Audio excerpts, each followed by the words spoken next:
La Secretaría de Cultura, a través de la Coordinación de Vinculación Cultural Comunitaria y Código DF, presentan Vincularte. A partir de este momento, los micrófonos se abren a la cultura urbana. La capital es su cultura. Un espacio tomado por las propuestas artísticas de cada rincón de esta urbe. El intenso movimiento cultural Genera el latido del pulso cultural de la capital. Vincularte. El pulso cultural de la capital. Conduce Andrés Castuera Miche. ¡Comenzamos! Vamos a abrir con este proyecto llamado Dingolondango y uno de sus tantos proyectos que se llama Títeres de Fábula. Está con nosotros Lía Membrillo. Bienvenida, Lía, aquí a Vincularte. Hola Andrés, ¿qué tal? Lía, platícanos antes de hablar propiamente de lo que es Títeres de Fábula y de lo que están haciendo ahorita. ¿Cuándo, por qué surge Dingolondango? Mira, Dingolondango es un proyecto que surgió a partir del trabajo que hemos venido desarrollando un grupo de personas con respecto al fomento a la lectura. Nosotros iniciamos por ahí del 2005 este proyecto y pues un poco la intención era promover dentro de las aulas, dentro de la familia, en los espacios públicos, el trabajo de la lectura, bueno, de apreciar la lectura, de apreciar los textos literarios a partir pues, de distintas dinámicas, ¿no? Una era pues a partir de como sketches musicales y otra parte pues era la parte teatral. Y así surgió principalmente.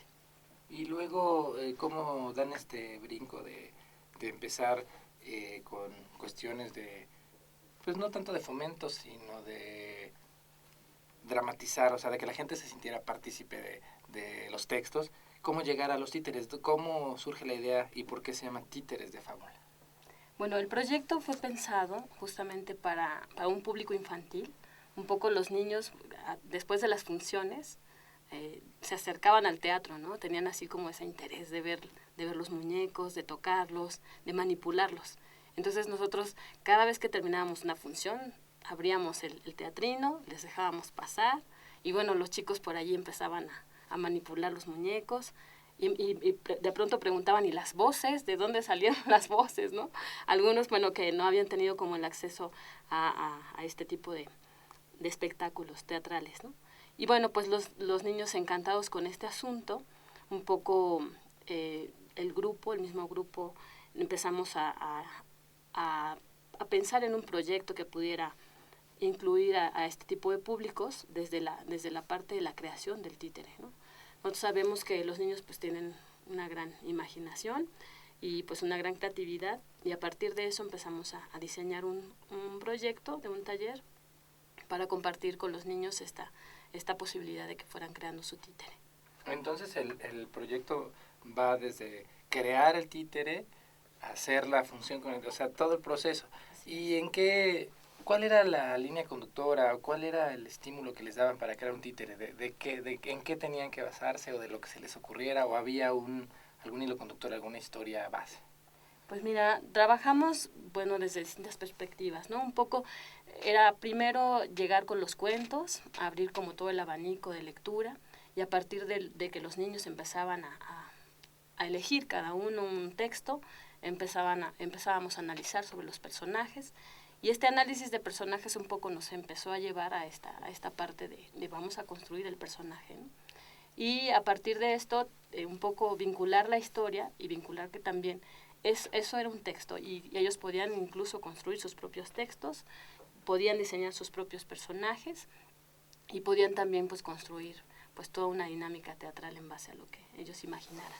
¿Qué títeres hacen nuestras niñas y nuestros niños de estos días y de esta ciudad? Porque realmente cuando hablamos de títere, bueno, es tan extenso el nombre como las creaciones, pero sería bien importante, ustedes que tuvieron este contacto directo, porque muchas veces las obras de títeres pues ya están diseñadas, el niño ve el títere, pero qué interesante que nos pudieras compartir cuando es del otro lado, cuando el niño está creando un títere, ¿qué es lo que están haciendo las niñas y los niños de nuestra ciudad? ¿Qué títeres?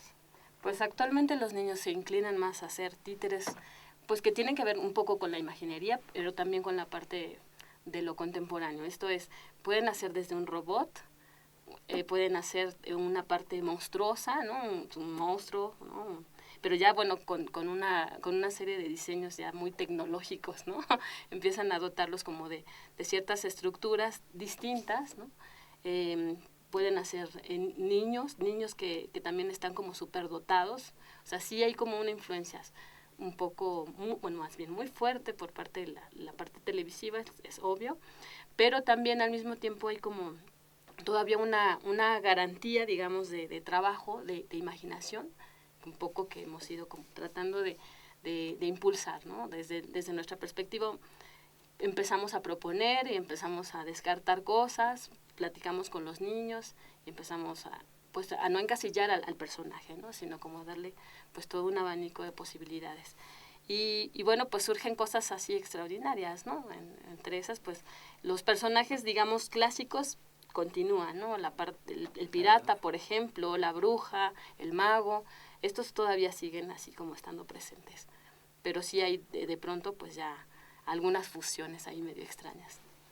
¿Cómo o de qué le sirve el títere a nuestra niñez? ¿Cómo utilizar el títere como una herramienta para, como tú lo decías un momento, para sensibilizarlos un poco y alejarlos al menos por un momento, no solo de la maquinaria televisiva, sino de toda la maquinaria mediática, periodística, de todas estas imágenes nocivas que sin pudor se exhiben en cualquier esquina? ¿Cómo el títere puede hacer que un niño o que una niña pueda tener otra posibilidad a través de reconstruir su realidad? Pues mira, finalmente, bueno, yo creo que si nos remontamos también al origen de los títeres, precisamente ahí es como una cuestión fundamental, ¿no? Existen títeres y lo habíamos estudiado dentro de los talleres desde la parte prehispánica, ¿no? Había ya representaciones humanas que de pronto definían a muñecos y que también se descubrieron que se utilizaron pues para recrear historias. Y a partir de estas representaciones yo creo que los niños sí exhiben y sí expresan de alguna manera pues toda, yo te decía, su imaginería, pero también pues la parte de cómo ellos conciben al mundo, ¿no? De cómo conciben incluso a los otros y empiezan a proyectar algunas cuestiones de su propia personalidad, ¿no? De sus temores, de sus deseos, de cuestiones que de pronto en las que se sienten pues como parte de esta realidad, ¿no? Como actores de esta realidad.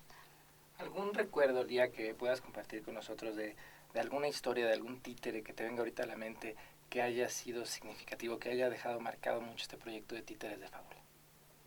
Pues hay un trabajo muy, muy interesante de un chico que se unió al taller. Él llegó casi a la mitad del taller y bueno, un poco era un chico que tenía como conflictos con la autoridad, ¿no? Y de pronto pues empezamos a tener algunos choques. Los niños, que en general todos eran participativos, todos entramos en una dinámica también así de trabajo pues muy, muy propositiva, y de pronto llega él y empezamos a tratar de incluirlo, porque además los temas también versaban sobre esta parte de la cooperación, de la inclusión, y había ya un trabajo realizado con el equipo, ¿no? Y de pronto llega él y empieza a diseñar un títere completamente distinto a los de los demás, ¿no? Y entonces los demás empiezan a reírse del títere, ¿no? ¿Cómo era? Descríbenos este títere. Pues era un títere que, bueno, claro, tenía una figura así como de la cara oval, tenía como un pico, como una especie de... Era su nariz, ¿no? Pero era un pico muy prolongado.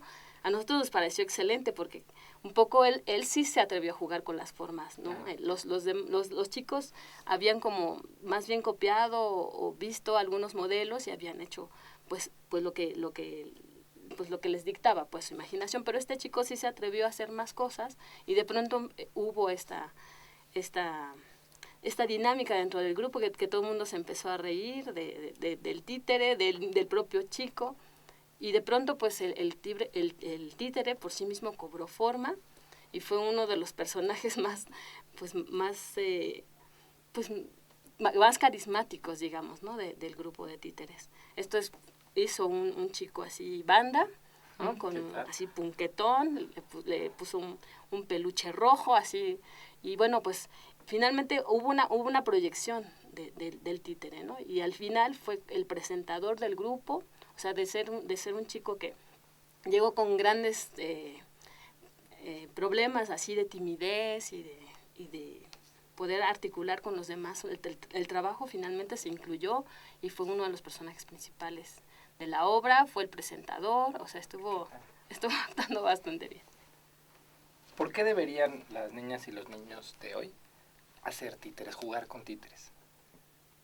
Pues creo que es una necesidad importante que veamos a la niñez o a los niños que ahora nos rodean, que bueno, ya están todos muy despiertos, pues, pero que no los veamos ya como esa parte que les vamos a enseñar y que ellos van a aprender. Y bueno, en ese sentido yo creo que los propios chicos tienen que desarrollar estas posibilidades creativas que tienen. Creo que hay mucho todavía por transformar ahí. Los chicos mismos están viviendo otras circunstancias sociales que los están limitando de pronto, ¿no? Bueno, en particular hablo del caso del proyecto que desarrollamos. Estuvimos en una comunidad de Tepito, por ejemplo, y fue una comunidad bastante dura porque, bueno, primero para entrar, ¿no? Fue bastante duro el trabajo que tuvimos que hacer con las vecinas, con los vecinos. ¿Cuáles eran los obstáculos? ¿Por qué no fue fácil? Pues porque las dinámicas de la gente que vive ahí pues es de trabajo constantemente, ¿no? Y aparte son comerciantes en su mayoría y bueno, también hay una gran parte, bueno, todo el entorno está plagado de violencia, ¿no? Y bueno, pues por esta misma situación, pues había niños a los cuales no los dejaban salir a jugar porque, bueno, pues de la escuela se van a la casa y se quedan encerrados y no tienen como otras alternativas. Entonces de pronto empezamos a hablar con este tipo de población que sabíamos que pues podían ser como las más constantes, ¿no? Las más niños y niñas que estuvieran pues con estas situaciones y de pronto pues abrimos el espacio en este círculo cultural, se llama Tutquerem Creciendo, y a partir de esto empezó como a fluir todo un trabajo importante. Y en ese sentido, pues los niños fueron planteando sus problemáticas, o sea, se abrió como una posibilidad de expresión para ellos en ese espacio, en donde fueron confluyendo, ¿no? Y que viven una realidad muy caótica, ¿no? El ambiente no ayuda para nada, pero bueno, ellos están ahí, sus familias de pronto están, de pronto no están, algunos están muy abandonados, pero bueno, esto vino a transformar el medio en el que se han venido desenvolviendo. Incluso el grupo sigue trabajando todavía. Hay una tradición ya bastante arraigada de títeres ahí en algunos de esos talleres, ¿no? En Tepito. Sí, en Palomares. En los Palomares, sí. Incluso un proyecto que se llama Títeres en los Palomares. Así es. ¿Qué hay ahorita en la agenda o en el tintero de Dingolondango? ¿En qué están trabajando? ¿Qué sigue para ustedes? Pues estamos trabajando en un proyecto, nosotros trabajamos títeres guiñoles y ahora estamos ya trabajando en un proyecto de títeres de sobremesa. Estamos diseñando los personajes, Explícale a nuestro auditorio qué son los títeres de sobremesa y qué diferencia hay con los guiñoles. Sí, se manipulan pues a partir de algunas varillas, algunos tienen algunas manipulaciones que se llaman bocones, ¿no? Que se tiene que manipular desde detrás de su cara para que muevan la boca. Y se trabajan en equipos, ¿no? Porque además hay un trabajo importante desde los actores de articulación, de movimientos, de tal manera que puedan ir moviendo manos, pies, boca, en fin, expresión, todo esto. Y bueno, aparte toda la parte técnica que tiene que ver con la escenografía y demás, ¿no? ¿Qué están haciendo ahorita este proyecto? Estamos trabajando en eso. Pues muchas gracias, Elía Membrillo, por habernos compartido estos títeres de fábula. Esperamos pronto pues tener noticias de este proyecto y bueno, aquí Vincularte pues es tu casa y gracias por haber estado con nosotros. Gracias, Andrés. Esto fue Vincularte. Una presentación de la Secretaría de Cultura de la Ciudad de México. a través de la Coordinación de Vinculación Cultural Comunitaria. Y Código DF, todas las voces en un mismo lugar.